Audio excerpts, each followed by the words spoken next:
Okay, chokola chamanyo nyirira gwa kyatwe kumiddeko kuyobwa kabaka tusinzira mengo kisenye omulabirizi Daudi Kiganda nawe atugoberera munange mukama akikubalire byoyayanira ne byosaba byokkiriza akolere munange akuteremu obwangu oba oli awo nawe ofune essanyu kakati omukisa guguno wegule Kingdom Media, that's Kingdom TV ne Kingdom FM betaga oba twetaga music manager bobole ngo inache chitaga okubera music manager lete mpapola zo wano ku reception ya Kingdom TV emengo kisenye omulabirizi Daudi Kiganda oba kuba ku namba yesimu wa manga omanye bisingawo noti 75 75 anamwemu anamubiri kandi kusomera mu luzungu 0751 754142 okumanya ebisingabo obalete empapola zo wano wenyine ku Kushanti Focus Center ate kati munange amasomero ga Homies Darling Schools gano masomero munange gegulidde erinnya mu kugunjula abaana okuvedera ku nasale paka ku kibine ekyo musanvu masomero malungi ddala waliyo ettabi ekamocha ekyebando ate awamu ne gayaza sogeri kwangwira gyo yinzo kola kanga otwala omwana wo munange ofune ekirungi okuva mu mwana wa abasomesa bakuguddala ate ebyendi abanange nzine nyinzo gamba bangene ndire na ku Homies Darling nga ate nkola wano kale kwegamba abana bo Dali ni munange balinga abali bomu bwengula twala yo mwana tojja kulabikanga wejjusa ate ebisale ebisamu sambijja mu nsawo y'omuzadde osobola okugenda ku administration ne mutesa noleta ka sente mpola mpola ekintu kirabikanga kitambula bwetumuliddemuko ankutegeeza tugenda kutunulira ku mitendera egitutwala mu kusinza mitendera gye tulina okugoberera bwe tunaabanga tunagenda ddala mu kusinza okwaddala abakulu bano mbalina mu kizimbe wabula ezimu ku messages muli mu kunsindikira bannange mbadde saagala zisoma kati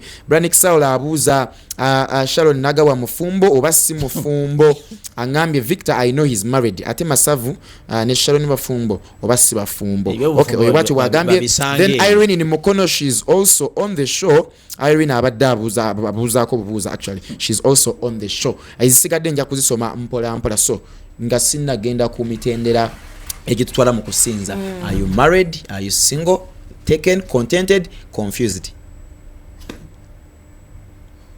I'm okay. You okay where you are? Okay. I'm okay. Kale.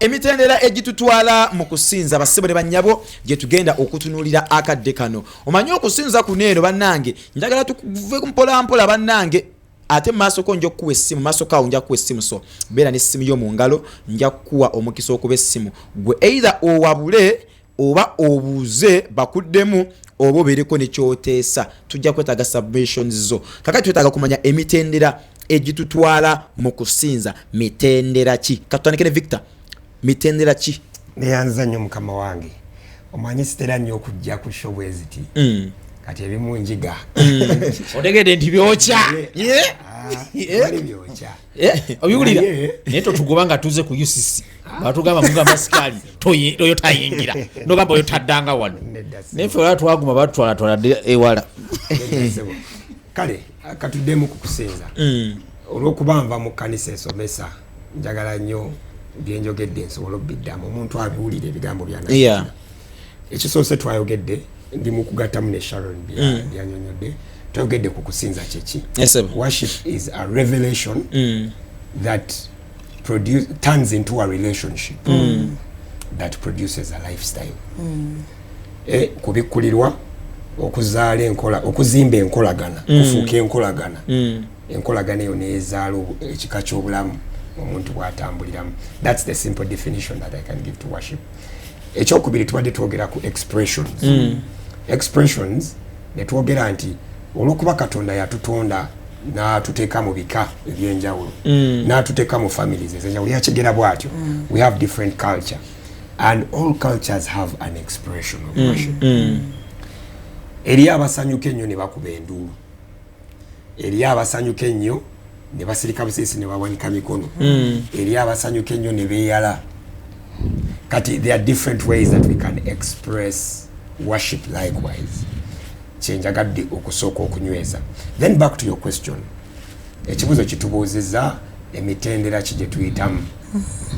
Bayibuli eno etusiigirayo ekifaananyi kya progress mu kusinza. Yetugirayo the tabernacle of meeting. But that tabernacle of meeting mostly speaks about what we can call today congregational worship. Okusinza nga tuzze ffenna wamu nga tukuŋŋaanye naye okusinza tekutandikiraawo. Waliyo ekika ky'okusinza okuli personal. nga weeyawudde. Very good. Zekka. And that is the best form of worship. Nti nze nga ndi ne Katonda nzekka nsobola okuyimusa eddoboozi lyange ne mugamba oli mulungi nengattagatta obulamu bwange ne mugamba naye gwa nnyambi nga tewali akulaba, tewali andaba. That is personal worship. Kati eyo tetutera nnyo gyogerako naye ate nga yeesinga okuba enkulu kubanga it is individuals that then come together to bring about a congregational worship. Okusinza kulina kutandikira ku nze eri gye mutalaba. Esebo. Kwagala. Nensinza Katonda ne muddiza ekitiibwa nga ndi eri. Naye ebyawandiikibwa bitukubiriza ndoza Mbebulaniya 10:25 ntera ozi confusinga obutalekaayo muze gwa kukuŋŋaana. Kati awo tuintroducing oba twogera ku okusinza okwawamu. Kati emitendera giri eri personal. Wana ate miralamu. Kubanga mu congregational worship wabaawo ebintu ebingi bye weekuuma. Oba oli awo nga bw'obeera eri wekka obeera free okubikola. Ne weeyabya. Osobola okugwa eri oba oli bwereere oba oli ki, you wouldn't mind. That's an example. Kyekyo kyabadde baŋŋambe kwaliwo omuntu omu gwe nabadde naŋŋamba nti nno ebiseera ebisinga tuleeta personal worship on the pulpit nti Victor oyimidde ku kituuti kya UCC otwala abantu mu kusinza oba mu kubeerawo kwa Mukama ne weekanga ng'ate otaddemu ennimi ate ng'ennimi ezo bagamba they edify you gwe ng'omuntu nti zizimba gwe ng'omuntu ow'omunda nti ate kati n'okulukuta mu nnimi bakuyise otwala abantu ku nnamulondo ya Mukama mu kubeerawo kwa Mukama. Ate you take us for like 5-10 minutes, you're just in tongues mu kusinza okwebuziba n'oteekamu ennimi oba oyamba kibiina oba oba weeyamba gwe. Kakati ekyo njagala kukyogerako nga Bible bwekyo. Ne kano I want to prove to everyone that I can do worship. I want to prove. Obumanyi ennaku zino I want to prove. Tugende mu Befeso 5:19. Njagala nnyo Bible eno. Befeso 5:19. Nkuzaamu amaanyi bw'oba wooli osobola okubikula Bible tubeeko bye tutegeera. Bible egambye weti. The English version says, speaking to yourselves in psalms and hymns and spiritual songs, singing and making melody in your heart to the Lord. Mu Luganda nti nga mwogeragananga mu Zabbuli n'ennyimba n'ebiyiiye eby'omwoyo nga muyimbagana nga muyimbanga nga mumukubiranga ennanga mu mutima gwammwe Mukama waffe. Wano njagala okugyawo Bible kyetunywereza kye bayita spiritual songs. Bwe tujja mu congregational worship, and I understand the two positions people have. Kiri kyogambye by the way bwe mba nzija okukulembera ennyimba z'okusinza, it is very likely and in fact it is incumbent on me. In fact it is to my advantage. Njagala tugenda nnyo mu Luganda nalina Joan ndikira nangamba program ene munyumira nayo oluzungu lungi. Ate ova ku UCC guba kiba kinyambako nzazo okulembera. Singamba nsobola okwetikka ekyoto kyange enzija nakyo kyokumira ewaka nga teri alaba, enzija nakyo wano. Lwaki tutuuka mu environment singa za njawulo. Eri oba otuuka nkubuulira amazima n'osanga nga abooluganda babadde bakoze dde omulimu nga you have had statements like ng'owengula owulira buli open. Kyokka waliwo woyinza okutuuka nga wakyaliwo kaba amasaza abakutte for that particular moment. Bayinza n'okuba obwedda batadde naye ne bawulira nti waliwo ajja ne bagezaako okuteekawo embeera. So it helps that you are able to carry neweetika ekyoto kyo nga bw'obadde okikolera eri mu private n'ojja n'omuliro ogwo. Kati okwogera ennimi ku kituuti ekibuzo kyandibadde nti kibi oba kirungi. Number one, ennimi zino tuzitegeere. What are tongues? It's a spiritual language. Yes, it's a spiritual language which is a gift of the Holy Spirit. Bible yetugamba yatuwa utterance. Kituufu. kati munnange omwoyo wa Mukama ono asobola okukukkako nga oli mu kibiina ate olw'okuba ekirabo yakikuwa osobola okusalawo ddi lwekikozesa neddi lwotakikozesa amazima gali nti oyinza okutuukako mu bwengulu obumu nga weetaaga okozesa ekirabo kino newankubadde oli mu kibiina ekingi ng'oli mu kibiina ekingi banaye simenyawo kintu kyonna omuntu yenna kyayogedde naye mu experience gye mbadde nayo experience tegeeza nti ebbanga limaze nga mpeeza ngamba nti nze neesanze emirundi mingi nga kinneetaagisa okuzuukusa kino ate mu ngeri endala n'okusaba mwoyo wa Mukama akizuukuse mu bali kubanga ennimi zino galinga Victor nina ekibuuzo Victor kayinza okumbulako nsonga eno tugiveeko ebiwawaatiro ennimi ziringa biwawaatiro the goal of coming to worship is to reach the throne nakyogeddeko ennimi zino transport mukulu nnyo mu nsi y'omwoyo nti toyinza zirestrictinga ku personal bayibuli wane tugambye mu Efeso 5:19 ng'etuzaamu amaanyi okwezzangamu amaanyi naye tugamba waliwo ze bayita spiritual songs nsobola okujja ne ngamba nananananana ramamamama shararaba kitegeeza ki ramamama anti kati nze nakalokoka ramamama kitegeeza ki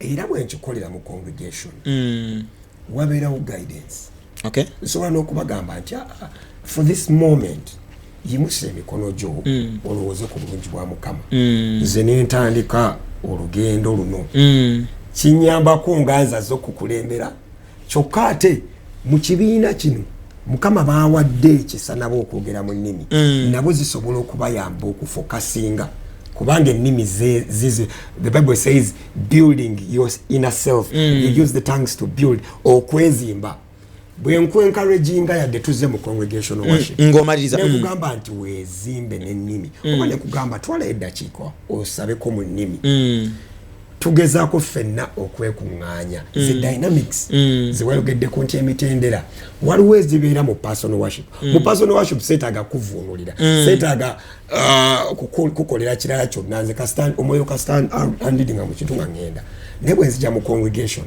era nsobola okugamba kubanga era ekindeese tuzze tusinzize wamu kati if the spirit impresses my heart akinnumiriza mutima nti mutwaleyo keddakiika mu nnimi jjukira si maanyi gange jjukira ennimi zino kirabo kiva wa Mukama nsobola okukyanjula ne tutambulako awo kituyambeko ffenna okwezimba okutuuka ku ddaala awo omwoyo wakolaki watwagala awo ne tuuka tuyimba ennyimba naye ennimi zino nkulu nnyo nnyo saagala simanyi bwe nyinza kukyemfasizinga okuddayo ku mitendera egy'okusinza twayogedde ku bayibuli yatulaga nti wabeerawo outer court ne wabaawo inner court oba eno ebweru ne wabaawo munda mu kisaakaati ne wabaawo the holy of holies awatukuvu wawatukuvu